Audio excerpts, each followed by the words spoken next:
right, it is Friday, June 3rd, 2016, and we're here in, I'm going to let you say the name of the town, Cadiz. Cadiz, Ohio, which I will fail at every time, with Mick Luber here at Bluebird Farm.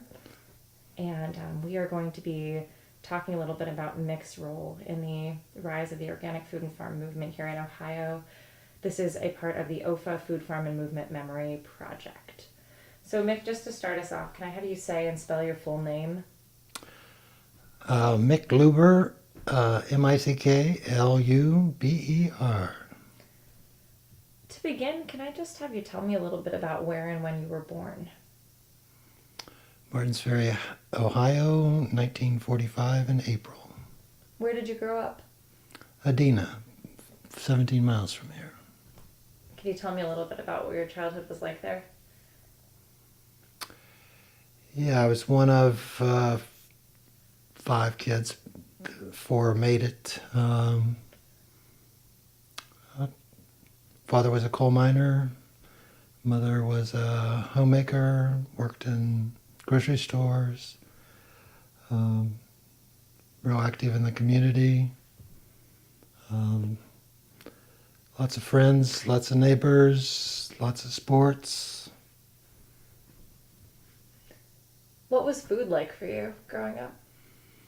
Because my father was a coal miner, there were strikes. He was a union coal miner, and he always had a garden. He actually owned a farm, but he couldn't get my mother to move to the farm because she was from Forest City, Arkansas, and her father ran a bakery, and my father met my mother in Arkansas when my grandfather had my father charged with a felony to keep him from going to Spain to fight against Franco. Wow. So there was a farm in the family, kind of peripherally. My grandfather bought 3 farms during the Depression. My grandmother died when my father was 6, I think, of the flu epidemic that went through. And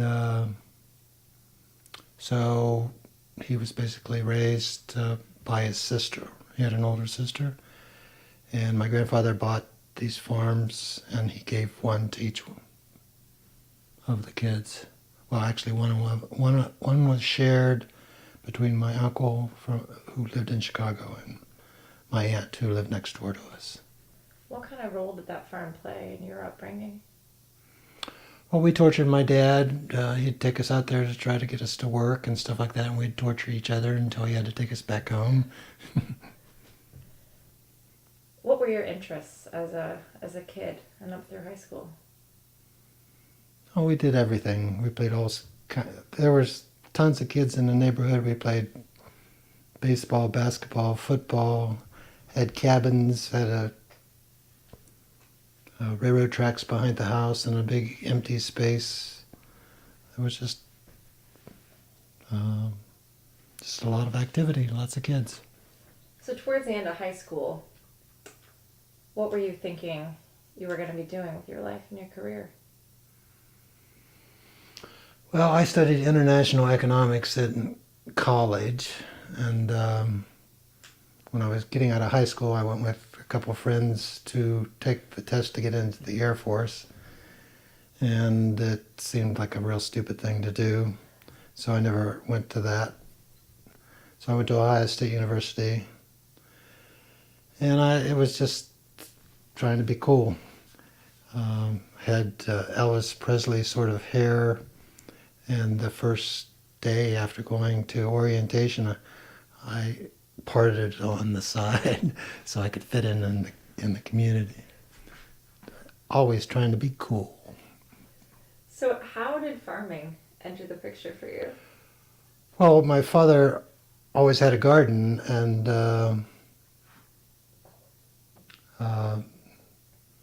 even though we hated it, the food was always good. They didn't have a lot of money, so meat was a rarity, and so we My mother would can 50 quarts of green beans.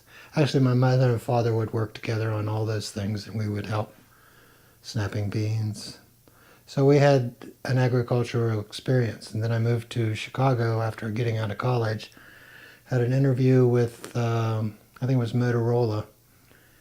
And it was like going to Never Land. I was sitting there and this guy was telling me I was going to live in a cubicle for the rest of my life. And it just sort of freaked me out. And it's like somebody sitting behind me watching me do this.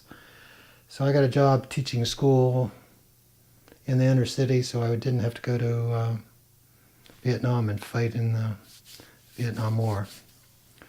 And I taught in the inner city for 2 years and then moved to Columbus and got involved in we actually in Chicago formed a food buying club because a lot of people, well, I used to go to a Jewel Tea store, and because we always ate out of the garden, I would buy fresh produce. The guy at the thing's hand were split and cracked all over the place. And I asked him one day what was going on with his hands, and he said, my doctor told me that all the fungicides and pesticides that are on the food, I have to set all this stuff out, and I should wear gloves, but the company, Jewel Tea, didn't want somebody wearing gloves because it would make it look like the food wasn't. So I started thinking, well, I'm eating this supposedly fresh produce out of this Jewel Tea store, and it's not very good. So we formed a buying club and started buying and importing stuff from California that was organic. At the time when you were doing this in Chicago, was there a local option for finding organics? Yeah, there was a little store opened maybe 6 months after we formed the buying club. I forget the name of the store, but it was on Lincoln Park West, I think. And it was the hippy dippy turn towards organic food. So what were some of the reasons that people became a part of the buying club? What were they concerned about or looking for? They had kids, and the kids, they were trying to get wholesome, good food for their kids. What motivated you to continue to be involved? Well, I had that experience with farm and food, and that's the way the world was going. Everybody was going to change. Everybody was going to be doing organic food. It was just part of we were going to have solar panels on all the buildings. The world was in the midst of a great revolution. Was this tied into the burgeoning environmental movement at all? Yeah. Free schools. We tried to start a free school in Columbus. It was during the protests against the wars. What led you to move back to Columbus in the midst of all of this happening? I had this thought that if the big thing collapsed, where would you get your food if you were living in a big city? And I knew people in Columbus, and I ran into people who were in the co-op movement, just like we had formed a buying club that was basically a co-op, and got involved working with Fork, the Federation of Ohio River Co-ops. And Fork was just a great community. There were people moving back to the land all over West Virginia, Pennsylvania, Ohio, all across the country, and looking for some economic way to survive moving back to the land. So being part of that movement, and the Federation of Ohio River Co-ops used to have these great meetings where they ran the co-op. And in these meetings, you would dance and sing, and people would barter. And um, the Federation of Ohio River Co-ops started on somebody's farm outside of Columbus. And they used to have an agricultural committee that used to meet. So I was part of that committee, and when OFA, well, there was no OFA. We got a grant.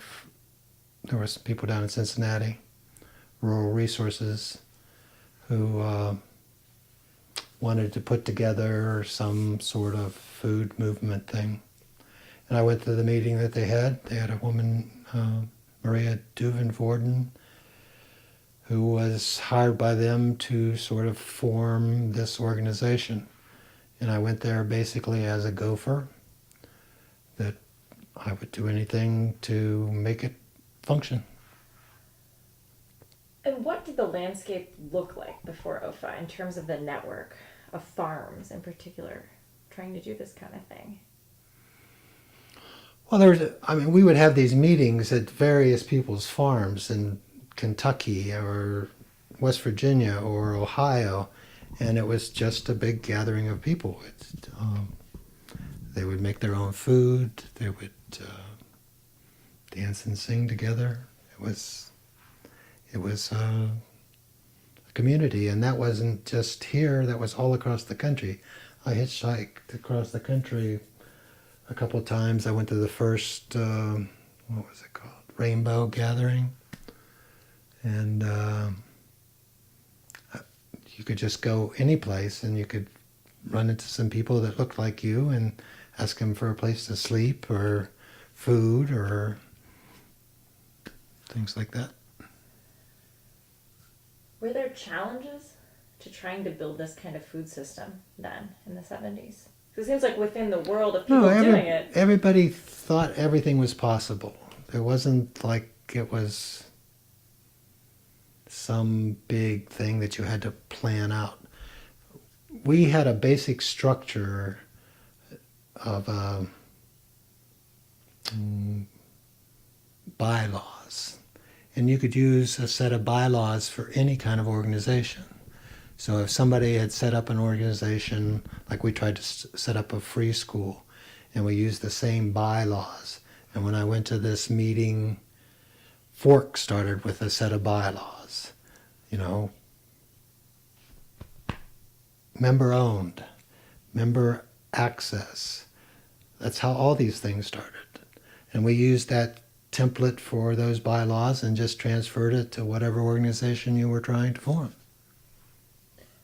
At what point did this become a livelihood for you? What, farming? Well, were you employed in some capacity by Fork or by the co-op movement? What were you doing for a living at that point? I repaired people's barns. I did construction on people's houses. I built family rooms for people. I did any kind of job that would make a little bit of money. I didn't need a lot of money. At what point did you come back out here? To this farm? Well, I don't know. Was this your first farm? Yeah, this is the only farm that I've ever owned. I used to gypsy between Chicago. I worked on the streets in Chicago in restaurants, stores, doing construction there as well as here. I worked in Columbus doing construction for various people in Columbus.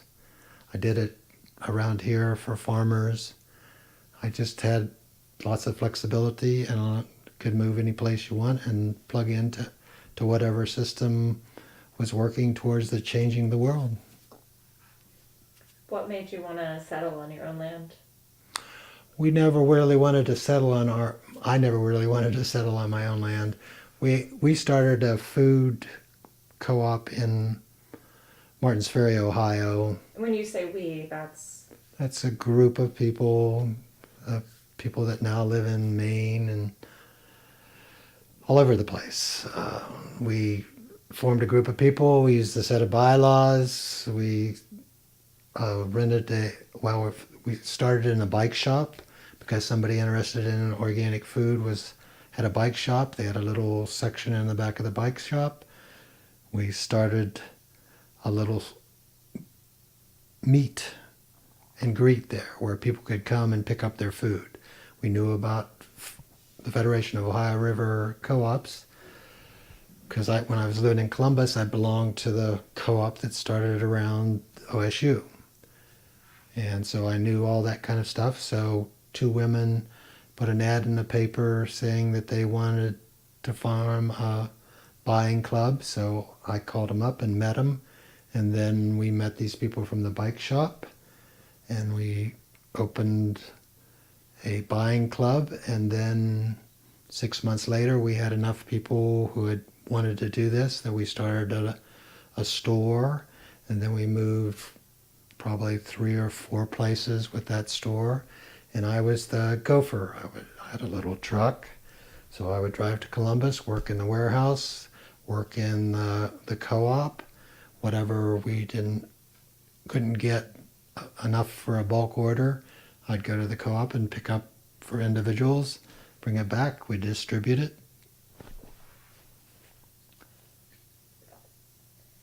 When did that shift to starting your farm? Well, there was a group in that thing that wanted to start a commune, a group place. We looked for probably 5 years. We all came up with various amounts of money and tried to find a place. We went and bid on several places and always got outbid for them. And at that time, there was a lot of families who wanted to protect their children, apparently, and they didn't want them getting involved in one of these harebrained, hippy-dippy communes. So they would say, I'll give you the money to buy your own, or instead of you doing this kind of thing. And I was actually packing up my tools to become a gypsy carpenter, and I drove past this place, and there was a guy leaning on a ladder, and there was a auction sign out front, and so I stopped and I talked to him. And he was trying to get his wife to move to Utah. He had worked in the coal mines, and he was trying to sell this place so he could force her to move to Utah. So they had an auction, and I came to the auction. And they separated this place, and there's 20 acres here in the bottom, and there's 40 acres goes up over top of the hill. And they auctioned it off as the 2 places, and it came in at about $22,500. And then they auctioned it off as a whole place, and I bid $23,000. I called my dad up on the phone and said, like, I got a certain amount of money, will you cover the rest of the money? I'd like to buy this place. I figured that I would buy the place, and then maybe I could get people to move here. But that's never happened.